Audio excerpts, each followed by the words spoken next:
Of medications చెప్పారు కదా, ఇవి అసలు ఎన్ని రోజులు వాడాలి? అంటే ఒక కోర్స్ ఆఫ్ టైమా, ఎన్ని రోజులు ఏంటి అనేది చెప్పండి.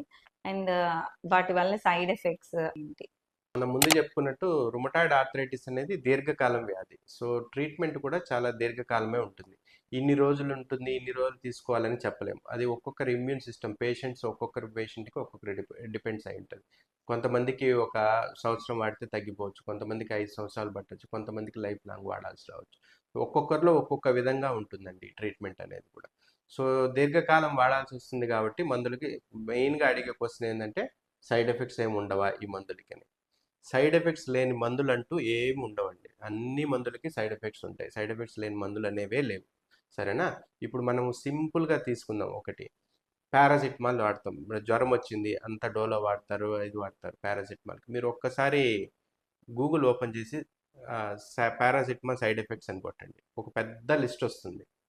సో ఇది సీరియస్ సైడ్ ఎఫెక్ట్స్ అని, ఇవి కామన్ సైడ్ ఎఫెక్ట్స్ అని, సీరియస్ సైడ్ ఎఫెక్ట్స్ అని. సో ఇదంతా కూడా అంటే ఇవన్నీ వేసుకుంటే సైడ్ ఎఫెక్ట్స్ వస్తాయి అన్నీ అందరు చచ్చిపోతారని కాదండి. సో సైడ్ ఎఫెక్ట్స్ అనేవి మందులు కొన్ని రకాల మందులు, కొన్ని ఇప్పుడు బీపీ మందులు ఉన్నాయి, షుగర్ మందులు ఉన్నాయి. ఇవన్నీ వేసుకుంటే వీటికి సైడ్ ఎఫెక్ట్స్ లేవా అంటే ఉంటాయి, వాటికి కూడా ఉంటాయి. సో ఇవన్నీ ఆలోచించిన తర్వాతనే మనకి మందులు అనేవి పడటం జరుగుతుంది. సో మనకి జబ్బు వల్ల ఎక్కువ ప్రాబ్లం ఉంటుందా, మెడిసిన్స్ వల్ల ఎక్కువ ప్రాబ్లం ఉంటుందా అని ఆలోచించిన తర్వాతనే మందుల్ని మొదలు పెడతాం. సో మనకు మందు వల్లే ఎక్కువ ప్రాబ్లం అంటే అసలు జబ్బును ట్రీట్ చేయము, జబ్బును వదిలేస్తాం. సో జబ్బు వల్ల ఎక్కువ ప్రాబ్లం అంటేనే మనం ట్రీట్మెంట్ అనేది స్టార్ట్ చేస్తాం అనమాట.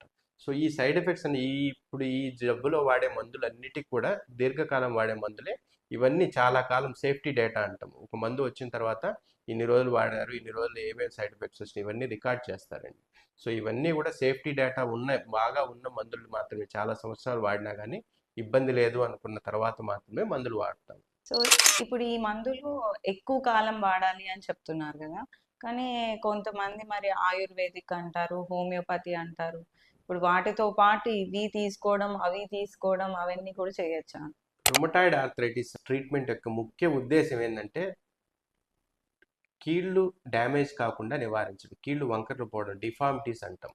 కీళ్ళు వంకర్లు పోవడం, ఎముకలు డ్యామేజ్ కాకుండా అది నివారించడం అనేది మెయిన్ ఉద్దేశం.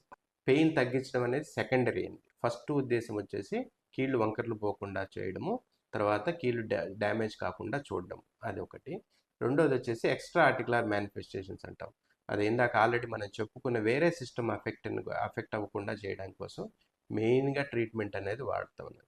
నొప్పి నివారణ అనేది సెకండరీ థింగ్ అనమాట. సో ఇప్పుడు మీరు ఆయుర్వేదము, హోమియోపతి అన్నారు.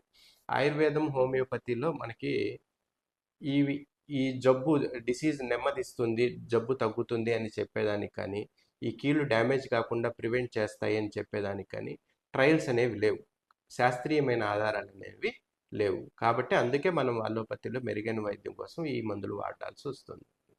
తర్వాత వచ్చేసి ఇంకొకటి ఏమంటే చాలామంది మా దగ్గరికి వస్తారు, మీరు కూడా చూస్తూనే ఉంటారు. ఆయుర్వేదం ఆయుర్వేదం అని వాడుతూ ఉంటారు. 90% జెన్యున్ ఆయుర్వేదం ఉండవండి. వాళ్ళు బయట తీసుకొచ్చి ఎక్కడో షాపుల్లో తీసుకొచ్చి వాడుతూ ఉంటారు.